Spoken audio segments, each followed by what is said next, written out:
Malgré la cherté du package, 2 652 000 francs CFA, les Sénégalais continuent de se ruer vers les lieux saints de l'islam, occasionnant un rush dès les premières heures des inscriptions. Cela montre que cette année, on a beaucoup plus de pèlerins que de places disponibles. Donc c'est ce qui fait cette année, c'est ce qui fait ce riche. Chaque structure au préalable avait son quota et ne peut pas dépasser son quota. Donc si le quota est rempli au niveau du gouvernement ainsi que les privés, on n'aura pas de place on n'aura pas de visa pour les retardataires. Donc c'est ce qui fait que les gens ont leur argent, ils veulent partir, mais non pas faute de place, faute de quota. Le quota est insuffisant. Aujourd'hui, il y a eu une situation particulière cette année qui n'était pas prévisible. C'est-à-dire que nous, les voyageurs, nous n'avions pas prévu qu'il y aurait un tel engouement, un tel rush au niveau du pèlerinage. Ce qui fait que le package commence à connaître une spéculation, une surenchère. Il faut peut-être, dans toute chose, surtout ce qui concerne la Mecque, avoir en fait la moralité.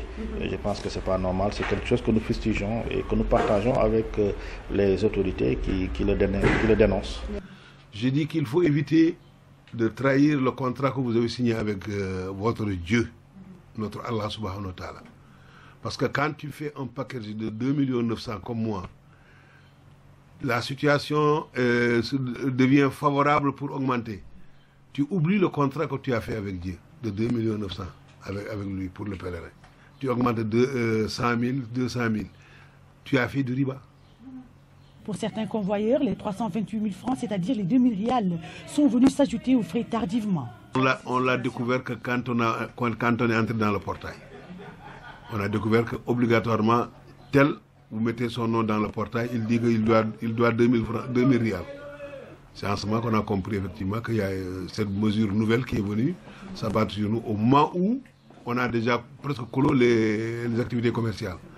Donc on était obligé de solliciter si l'État peut en tout cas apporter une subvention.